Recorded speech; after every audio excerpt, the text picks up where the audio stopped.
नमस्कार, उत्तराखंड में आपका स्वागत है। मैं हूं राहुल चौहान। खबरों बढ़ने से पहले एक नजर आज की अहम सुर्खियों पर। अंतर्राष्ट्रीय योग दिवस से पहले लोगों ने किया योगाभ्यास। सीएम धामी बोले योग को दिनचर्या का हिस्सा बनाएं। देहरादून में 19 जून को विकसित भारत रोजगार योजना का राष्ट्रीय कार्यक्रम। पीएम मोदी विज्ञान भवन से करेंगे कार्यक्रम की अध्यक्षता। देश भर में 2400 करोड़ रुपए की प्रोत्साहन राशि का वितरण। उत्तराखंड को जल्द मिलेगा लोकायुक्त अध्यक्ष और सदस्यों के चयन के लिए सीएम धामी ने गठित की कमेटी। नैनीताल कालाढूंगी मार्ग पर बड़ा सड़क हादसा। टेम्पो ट्रैक्टर खाई में गिरा। 2 महिलाओं की मौत से कई यात्री घायल। अस्पताल में भर्ती। टेम्पो ट्रैवलर साथ थे कुल 29 लोग। उत्तराखंड में शिक्षकों के लिए टीईटी अनिवार्य। शिक्षकों की नौकरी पर गहराया संकट। फार्मूला तय नहीं कर पाया विभाग। कैलाश मानसरोवर यात्रा 2026 की सभी तैयारियां पूरी। पहला दल 6 जुलाई 2026 को पिथौरागढ़ पहुंचेगा। 500 श्रद्धालु 10 दलों में यात्रा करेंगे। आप देख रहे हैं के न्यूज, खबरों का सारथी। सीधा लेकर चलते खबरों के विस्तार में। मुख्यमंत्री पुष्कर सिंह धामी की अध्यक्षता में सचिवालय में आयोजित कैबिनेट बैठक में 12 महत्वपूर्ण प्रस्तावों को मंजूरी दी गई। बैठक की शुरुआत पूर्व मुख्यमंत्री मेजर जनरल भुवन चंद्र खंडूड़ी और पद्मश्री निशानेबाज जसपाल राणा के निधन पर शोक व्यक्त करते हुए 2 मिनट का मौन रखकर की गई। बैठक में शिक्षा, उपनल कर्मचारियों, चारधाम यात्रा, पर्यटन, कृषि, पशुपालन और कारागार विभाग समेत कई अहम फैसलों पर मुहर लगी, जिसके बारे में पर सचिव मुख्यमंत्री बंशीधर तिवारी ने जानकारी दी। कैबिनेट बैठक में सही अहम मुद्दों पर सहमति बनी और कैबिनेट में मंजूरी की, जिसमें 12 प्रस्ताव पर कैबिनेट की मंजूरी मिली है। उत्तराखंड राज्य आंदोलन के दौरान चिन्हित आंदोलनकारियों तथा उनके आश्रितों को राज्याधीन सेवाओं में प्राप्त 10% क्षैतिज आरक्षण के संबंध में अभी जो राजकीय सेवा में आरक्षण दिए जाने संबंधी अधिसूचना संख्या 244 दिनांक 18/8/24 के प्रख्यापन तथा उससे संबंधित आदेश 139 दिनांक 24/11/2024 के जारी होने के मध्य उत्तराखंड अधीनस्थ सेवा चयन आयोग की अलग अलग भर्तियां विज्ञापित हुई थी। वो 3 भर्ती परीक्षाएं थी। कनिष्ठ सहायक एवं अन्य पदे भर्ती परीक्षा 2024, आरक्षी जनपदीय पुलिस पुरुष तथा आरक्षी पीएसी आईआरबी पुरुष भर्ती परीक्षा 2024 एवं अपर निधि सचिव वैयक्तिक सहायक आशुलिपिक एवं अन्य पदों की भर्ती परीक्षा 2024 में आवेदन जमा किए जाने की अंतिम तिथि के पश्चात निर्धारित प्रारूप पर राज्य आंदोलनकारी आरक्षण प्रमाण पत्र प्रस्तुत करने वाले अभ्यर्थियों की जो संरीक्षा है, डॉक्यूमेंट वेरिफिकेशन, उसको एक बार करने के लिए अनुमति किया गया। अगली खबर का रुख कर लेते। उत्तराखंड के मुख्यमंत्री श्री पुष्कर सिंह धामी बीते दिन नई दिल्ली में आयोजित किसाऊ बहुउद्देशीय बांध परियोजना की महत्वपूर्ण बैठक में शामिल हुए। बैठक में ऊर्जा उत्पादन, सिंचाई सुविधाओं के विस्तार और परियोजनाओं से जुड़े विभिन्न पहलुओं पर विस्तृत चर्चा की गई। इस परियोजना को उत्तराखंड और हिमाचल प्रदेश के लिए महत्वपूर्ण माना जा रहा है। बैठक के बाद मुख्यमंत्री पुष्कर सिंह धामी ने कहा कि किसाऊ बहुउद्देशीय बांध परियोजना दोनों राज्यों के विकास में महत्वपूर्ण भूमिका निभाएगी। उन्होंने बताया कि परियोजना से ऊर्जा उत्पादन बढ़ने के साथ साथ सिंचाई सुविधाओं का भी विस्तार होगा, जिससे किसानों को लाभ मिलेगा। माननीय प्रधानमंत्री मोदी जी जब से देश के प्रधानमंत्री बने, उत्तराखंड के अंदर जो लंबे समय से 5-5, 6-6 दशकों से रुकी परियोजनाएं थी, उन सभी परियोजनाओं पर काम हुआ। जहां बड़ी परियोजनाएं, चाहे ऋषिकेश कर्णप्रयाग रेल लाइन योजना हो या चारधाम ऑल वेदर रोडें हों, हमारे यहाँ के हवाई अड्डों का विस्तार हो या पूरे राज्य की कनेक्टिविटी हो, हर क्षेत्र में या एम्स का संचालन हो, वो सभी जहाँ प्रारंभ हुआ, वहीं जो 4 बड़े डैम, चाहे वो लखवाड़ बांध हो, जमरानी बांध हो या सौंग बांध हो, या अब जो हिमाचल और उत्तराखंड दोनों के बीच में बनेगा राष्ट्रीय महत्व की परियोजना। अगली खबर का रुख कर लेते। खबर देहरादून से। उत्तराखंड में आगामी प्रतियोगी परीक्षाओं को लेकर सरकार ने तैयारियां तेज कर दी हैं। मुख्यमंत्री पुष्कर सिंह धामी ने अधिकारियों के साथ समीक्षा बैठक कर परीक्षा व्यवस्थाओं और सुरक्षा इंतजामों का जायजा लिया। बैठक में पुलिस विभाग और अन्य संबंधित अधिकारियों के साथ परीक्षा केंद्रों की सुरक्षा, निगरानी और पारदर्शिता सुनिश्चित करने को लेकर विस्तृत चर्चा की गई। मुख्यमंत्री ने कहा कि परीक्षा प्रक्रिया को निष्पक्ष और पारदर्शी बनाने के लिए सभी आवश्यक कदम उठाए गए हैं।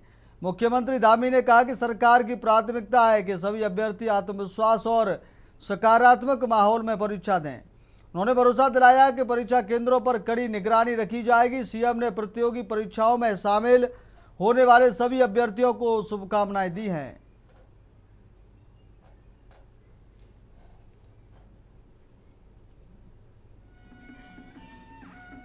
हमने टिकट फ्री किया है। हमारा प्रयास होगा सभी बच्चे बिल्कुल अपने पूरे आत्मविश्वास के साथ सभी केंद्रों पर परीक्षा दें। परीक्षा बिल्कुल पारदर्शी तरीके से कराई जाएगी। उसके लिए आज मैंने यहाँ पर सभी अधिकारियों के साथ, पुलिस विभाग के पुलिस महानिदेशक, अन्य अधिकारियों के साथ बैठक की है और लगातार हम इस पर पूरी तरह से नज़र बनाए हुए हैं। कहीं पर भी अब कोई गड़बड़ी की कोई संभावना नहीं है। इसलिए मैं सभी प्रतिभागी जो इसमें प्रतियोगिता में भाग ले रहे हैं उन सभी से कहूँगा कि अपनी अच्छी तैयारी करें। अगली खबर का रुख करते खबर देहरादून से। पटेल नगर कोतवाली क्षेत्र की चंद्रमणि कॉलोनी में नीट परीक्षा की तैयारी कर रही एक छात्रा की मौत से क्षेत्र में शोक का माहौल है। सूचना मिलने पर पुलिस मौके पर पहुंची और शव को कब्जे में लेकर पोस्टमार्टम के लिए भेज दिया। जानकारी के अनुसार 23 वर्षीय रिया कुमारी पिछले कई वर्षों से नीट परीक्षा की तैयारी कर रही थी। बताया जा रहा है कि वह पूर्व में भी परीक्षा में शामिल हुई थी, लेकिन सफलता न मिलने के कारण मानसिक रूप से परेशान चल रही थी।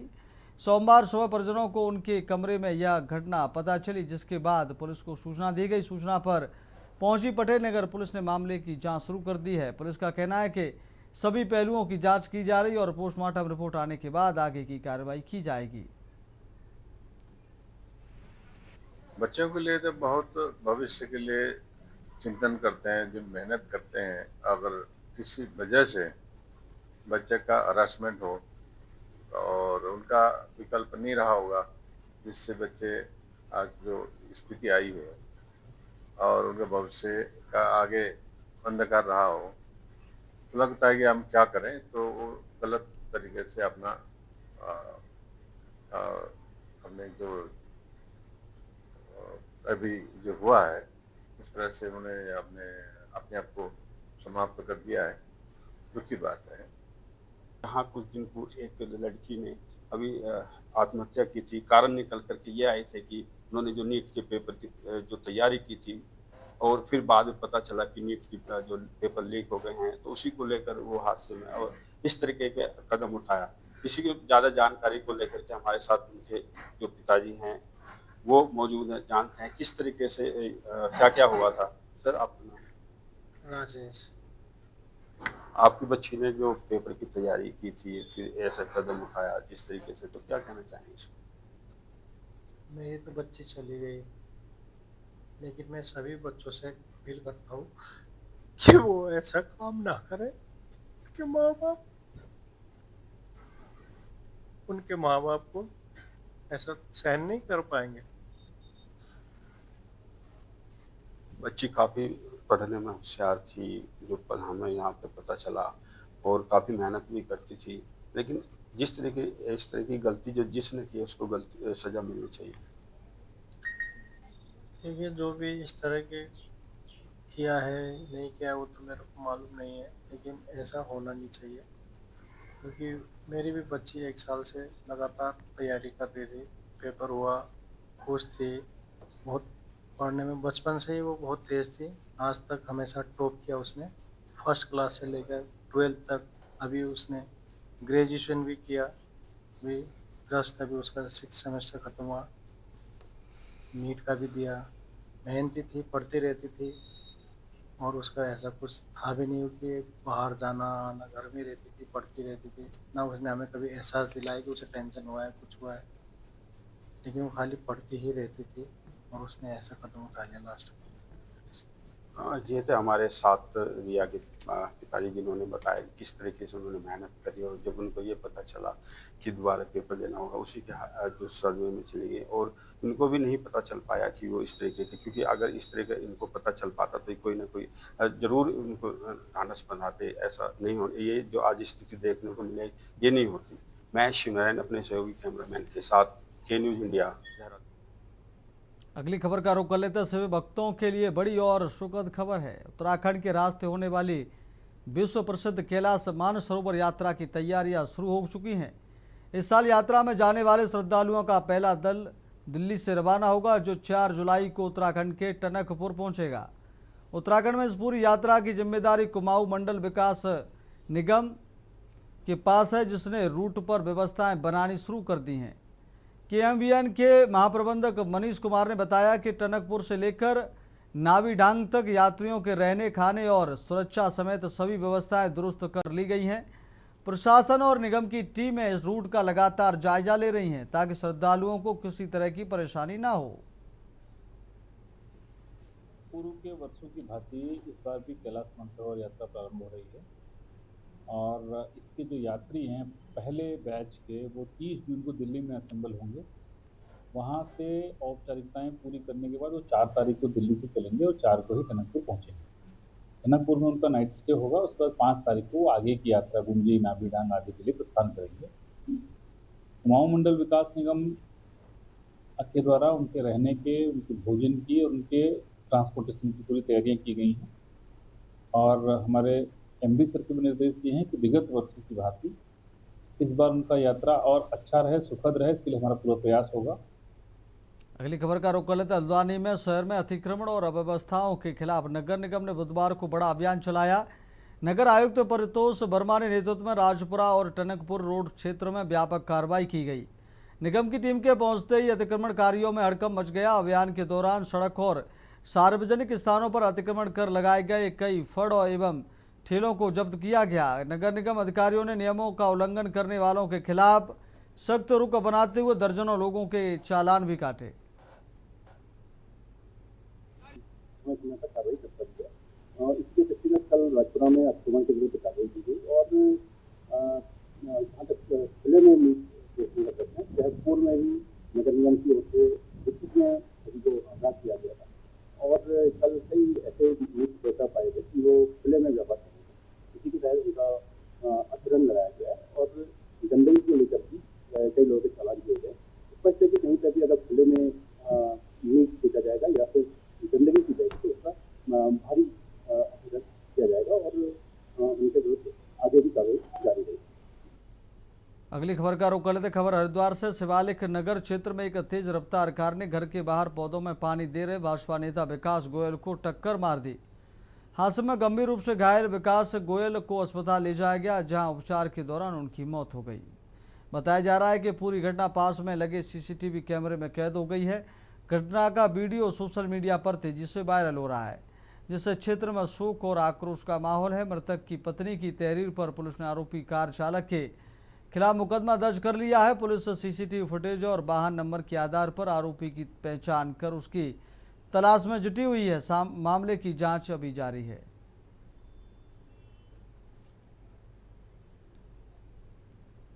अगली खबर का रुख कर लेते। खबर नैनीताल से। उत्तराखंड हाईकोर्ट ने नानकमता डेरा साहिब के प्रमुख बाबा तरसेम सिंह हत्याकांड के आरोपी दिलबाग सिंह की दूसरी जमानत याचिका खारिज कर दी है। मामले की सुनवाई के दौरान कोर्ट की एकल पीठ ने उपलब्ध साक्ष्यों और पक्षकारों की दलीलों पर विचार करने के बाद यह फैसला सुनाया। सुनवाई के दौरान विपक्षी पक्ष की ओर से CCTV फुटेज, प्रत्यक्षदर्शियों के बयान और पोस्टमार्टम रिपोर्ट समेत कई महत्वपूर्ण साक्ष्य न्यायालय के समक्ष प्रस्तुत किए। पक्षकारों ने दावा किया कि आरोपी और उनके साथी घटना के समय बुलेट मोटरसाइकिल पर आए थे, जिसकी पुष्टि जांच में सामने आए साक्ष्यों से होती है। गौरतलब है कि 28 मार्च 2024 को नानकमता डेरा साहिब के प्रमुख बाबा तरसेम सिंह की अज्ञात हमलावरों ने गोली मारकर हत्या कर दी थी। बाबा तरसेम सिंह जो नानकमता में डेरा प्रमुख थे, उनकी हत्याकांड से संबंधित था। आज इनका जो मेन षड्यंत्रकारी जिनके ऊपर आरोप लगाया था दिलबाग सिंह, उसकी सेकंड बेल एप्लीकेशन में सुनवाई हुई और माननीय न्यायालय ने तमाम एविडेंस, तथ्य और केस डायरी सब देखते हुए जो है इसकी जमानत जो है आज खारिज कर दी। जमानत पत्र में ये कहा गया था कि उसको निर्दोष ठहराया गया है, उसका कोई हाथ नहीं है, लेकिन तमाम विवेचना, पुलिस की केस डायरी और जो रिकवरी हुई है राइफल की और घटना से पूर्व जो है उनके घर में वो टेस्ट फायर करे थे और जो एम्प्टी कार्टेज थे, ये सब FSL रिपोर्ट से प्रूव हो गया। तो सारे तथ्यों को देखते हुए माननीय न्यायालय ने जो है इनकी जमानत खारिज कर दी। अगली खबर का रुख करते खबर अल्मोड़ा से है, जहां शोभन सिंह जीना विश्वविद्यालय का भव्यतापूर्ण ढंग से पहला दीक्षांत समारोह आयोजित हुआ। दीक्षांत समारोह के मुख्य अतिथि प्रदेश के राज्यपाल कुलाधिपति लेफ्टिनेंट जनरल सेवानिवृत्त गुरमीत सिंह ने मेधावी छात्र छात्राओं को उपाधियां और पदक देकर सम्मानित किया। इससे पहले दीक्षांत समारोह का शुभारंभ दीप प्रज्वलन और गुलकीत के साथ हुआ। राज्यपाल ने अपने संबोधन में कहा कि शिक्षा केवल डिग्री प्राप्त करने का माध्यम नहीं बल्कि राष्ट्र निर्माण का सशक्त आधार है। उन्होंने विद्यार्थियों से नवाचार, अनुसंधान और सामाजिक सरोकारों के साथ आगे बढ़ने का आह्वान किया। उच्च शिक्षा मंत्री धन सिंह रावत ने विश्वविद्यालय की उपलब्धियों की सराहना की। कहा कि युवाओं को गुणवत्तापूर्ण शिक्षा और बेहतर अवसर उपलब्ध कराना सरकार की प्राथमिकता है। दीक्षांत समारोह में बड़ी संख्या में छात्र छात्राएं, अभिभावक, शिक्षाविद और गणमान्य लोग मौजूद रहे। चारों तरफ क्योंकि कोई भी विश्वविद्यालय की तरह तब लगता है जिसमें कोई दीक्षांत समारोह हो रहा हो, तभी पता चलता है कि हम डिग्रियां देते हैं, बच्चों को डिग्रियां में ट्रेन करते हैं, यूजी, पीजी, पीएचडी में। अगर कोई विश्वविद्यालय डिग्री बच्चे पास आउट कर रहे हो लेकिन दीक्षांत न करा रहा हो तो हमारे साथ बहुत कठिनाई थी, बहुत परेशानियां थी। लेकिन महामहिम ने कहा कि आप करिए, मैं आपके साथ हूँ। और प्लस यहाँ सारे टीचर, कर्मचारी, छात्र सभी और स्पेशली हमारे जो पत्रकार बंधु हैं उन सब ने भी कहा करिए आप इसको, उनका भी बहुत सपोर्ट रहा। उस सपोर्ट के तहत हम इसको अच्छे से कर पाए। सबसे पहले तो अत्यंत प्रसन्नता हो रही है कि शोभन सिंह जीना विश्वविद्यालय जिसकी शुरुआत 2020 में हुई थी, आज हमने प्रथम दीक्षांत समारोह को मनाया है। इसके पीछे में बहुत मेहनत, बहुत संघर्ष और बहुत मेहनत है। आज 20,000 हमारे विद्यार्थियों को डिग्री प्राप्त हुई है और सबसे खुशी है कि आज 48 को पीएचडी डिग्री से नवाजा गया है। रुकेंगे एक छोटे से ब्रेक के लिए। ब्रेक के बाद खबरों में जल्द लौटेंगे। ब्रेक के बाद फिर आपका बहुत स्वागत है। सीधे लेकर चलते हैं आपको खबरों में। खबर हल्द्वानी से, जहां एक निजी अस्पताल में ऑपरेशन के दौरान बुजुर्ग मरीज की मौत के बाद हंगामा खड़ा हो गया है। पीड़ित परिजनों ने अस्पताल प्रबंधन की लापरवाही से मरीज की मौत होने का आरोप लगाया है। मामले की जानकारी पाकर जिला प्रशासन ने पूरे मामले की जांच के आदेश दे दिए हैं। रामपुर रोड स्थित पीएससी हॉस्पिटल में उपचार के दौरान एक 65 वर्षीय बुजुर्ग मरीज की मौत ने निजी क्षेत्र की स्वास्थ्य व्यवस्थाओं पर सवाल खड़े कर दिए हैं। बताया गया कि परिजनों ने बागेश्वर के मंडलेसेरा निवासी प्रेम गिरी को इलाज के लिए भर्ती कराया था। परिजनों के मुताबिक ऑपरेशन के दौरान मरीज की हालत बिगड़ने के बाद मौत हो गई।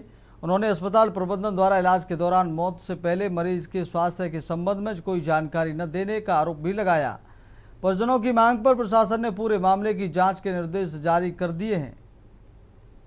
जिलाधिकारी ललित मोहन रायल ने जांच रिपोर्ट के आधार पर कार्रवाई कराने की जानकारी दी है। कल एक निजी अस्पताल में तीमारदारों की तरफ से समाचार पत्र के माध्यम से ये जानकारी प्रकाश में आई है कि वो कथित तौर पर लापरवाही से किसी मरीज की जान जाने की बात सामने आ रही है।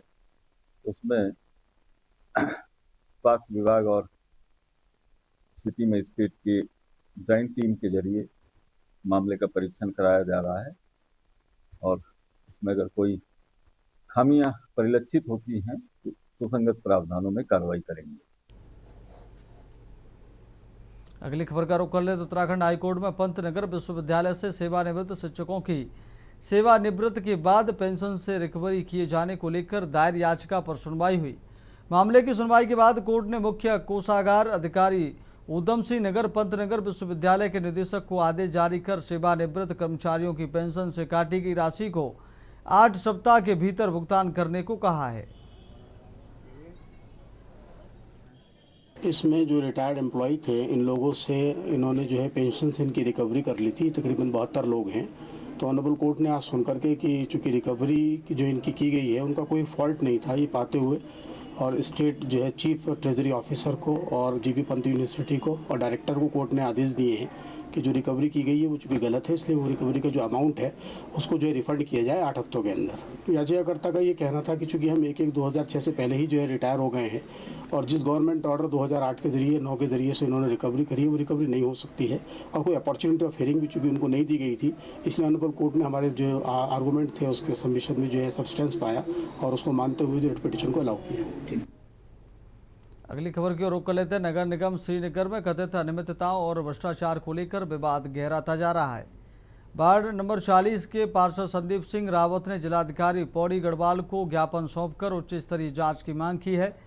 रावत ने आरोप लगाया कि विकास कार्यों, टेंडर प्रक्रिया और आरटीआई के तहत जानकारी देने में पारदर्शिता नहीं बरती जा रही।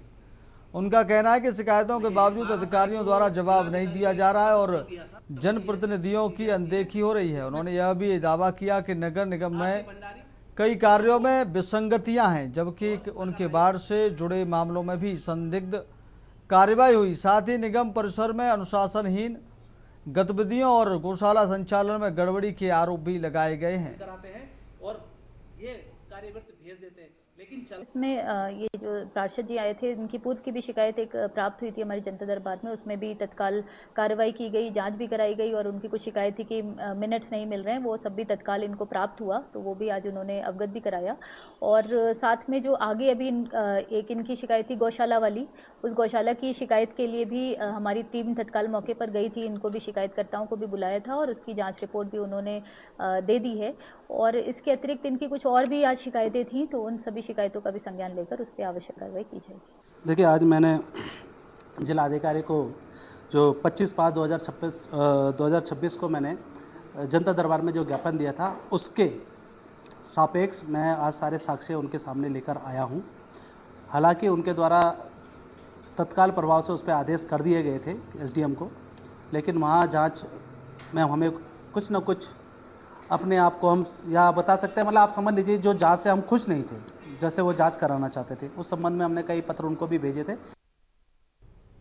फिलहाल खबर उत्तराखंड में मेरे साथ इतना ही। आगे कार्यक्रम देखिए मंथन, प्रधान संपादक दुर्गेंद्र चौहान जी के साथ। नमस्कार।